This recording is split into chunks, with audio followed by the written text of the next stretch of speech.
কাঁচপুর ব্রিজের পূর্ব পাশের আন্ডারপাসের দেয়ালে ৬,০০০ স্কয়ার ফুটের বিশাল দৃষ্টিনন্দন ক্যালিগ্রাফিতে মুগ্ধ পথচারীরা।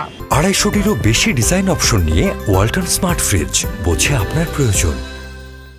নজর কাড়ছে এ পথে চলাচলরত পথচারীদের। এই শিল্পকর্ম, প্রতিবাদী স্লোগান ও দেয়ালে লিখনের কার্যক্রম পরিচালনা করছেন শিল্পী।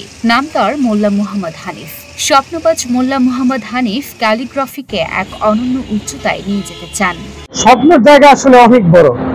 মানুষ স্বপ্নটা, আমি মনে করি ওই জায়গায় দেখা উচিত যে আমার ৫০ থেকে ৬০ বছর নয়, আমি ২০০ বছর বাঁচলে আমি যেন এটা পূরণ করতে না পারি, এত বড় স্বপ্নটা দেখা উচিত। ক্যালিগ্রাফি আর্টিস্ট হাফিজ মতিঝিলস্থ জামিয়া দিনিয়া শামসুল উলুম মাদ্রাসা থেকে কুরআনের হাফেজ। ২০২২ সালে পাশ করেন হাদিস। বর্তমানে ক্যালিগ্রাফিকে বানিয়েছেন নিজের পেশা। শৈল্পিক কওমি আর্ট ফাউন্ডেশন নামে একটি প্রতিষ্ঠানের প্রতিষ্ঠাতা পরিচালক তিনি। সেই সাথে আল আহনাফ ক্যালিগ্রাফি একাডেমির প্রতিষ্ঠাতা পরিচালকও এই তরুণ।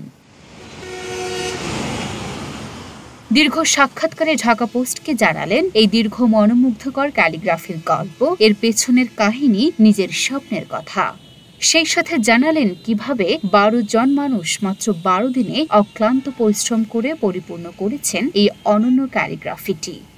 ১২ জন সদস্যের দীর্ঘ ১২ দিনের অক্লান্ত পরিশ্রমের মধ্য দিয়ে আমাদের সামনে এবং পুরো বাংলাদেশের সামনে আমাদের এই গ্রাফিতিটি আলহামদুলিল্লাহ আমরা শেষ করতে পেরেছি। এখানে আমরা একদমই মোটা দাগে ৩টা মেসেজ দিয়েছি, একইভাবে একই সুতায় গাঁথা, কিন্তু আপনি যদি ভাগ করেন এখানে 3টা মেসেজ পাবেন। সেটা হচ্ছে, প্রথমত আমরা একটি মুষ্টিবদ্ধ হাত এখানে উল্লেখ করেছি, যেটা মানুষকে বোঝাচ্ছে এই প্রচ্ছদটা যে একটি হারিয়ে যাওয়া জাতিকে আরেকটা শক্তিশালীভাবে কিভাবে একতাবদ্ধ হয়ে কিভাবে টেনে তুলতে হয়। এবং এটা শিরোনাম হচ্ছে একতাই শক্তি, আরবিতে লেখা আছে আল কুওয়াতু ফিল ওয়াহদা। এবং পরবর্তীতে মাঝখানে আমাদের যেই ডাবল হ্যান্ডস, অর্থাৎ 2টা হাত আছে, একটার সাথে আরেকটা সহযোগী, এই হাতগুলোর মধ্যে আমরা একটা জিনিস, এই হাতের চতুর্দিকে আমাদের ছোট করে ক্যালিগ্রাফিতে কবিতা আছে। এখানে ইনকিলাব, ইত্তেহাদ এবং ইন্তিফাদার বার্তা দেওয়া আছে, যেগুলো আন্দোলন এবং আন্দোলনের সময় একতাবদ্ধ থাকা এবং পরবর্তী সময়ে সংস্কারের আমাদেরকে উৎসাহ যোগায়। আরবিতে কেন লেখা ক্যালিগ্রাফি এমন প্রশ্নের জবাবে জানালেন, সৌন্দর্যের দিক দিয়ে পুরো বিশ্বব্যাপী আরবি অনন্য। সৌন্দর্যের দিক দিয়ে পুরো বিশ্বব্যাপী আরবির যে সৌন্দর্যটা, এটা মানুষের কাছে অনেক বেশি পরিচিত। সেখান থেকেই আমাদের যে টিম রয়েছে শতাধিক মেম্বারের, ক্যালিগ্রাফিটি অর্থাৎ গ্রাফিটির যে টিম রয়েছে, তাদের কাজ ইতিমধ্যে পুরো বাংলাদেশের প্রায় সকল জেলাতেই আছে। জানালেন, কাঁচপুরের এই মহাসড়কটি ঢাকা থেকে চট্টগ্রাম ও সিলেট এই দুটি বিভাগের ঢাকামুখী লেন।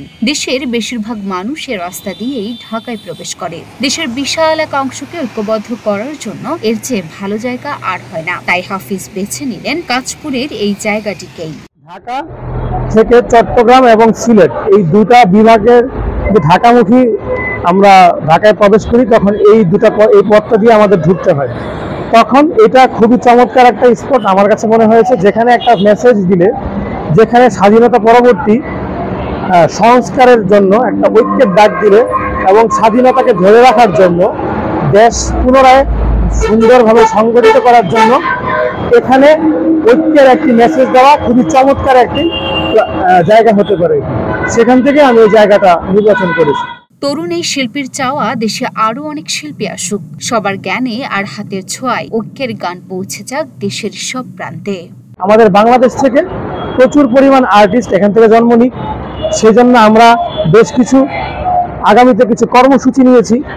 আমাদের বিভাগীয় শহরগুলোতে ক্যালিগ্রাফি এবং গ্রাফিতির উপরে ফ্রি কোর্স করানো, কর্মশালা করানো, ঢাকায় করানো। বর্তমান সম্প্রতি সময়ে যারা সারা বাংলাদেশে গ্রাফিতি করেছেন তাদেরকে অ্যাওয়ার্ড দেওয়া, তাদেরকে সম্মাননা দেওয়া, ওই সমস্ত শিল্পীদেরকে জাতির সামনে তুলে ধরা। লুনা ফুসনিপা, ঢাকা পোস্ট।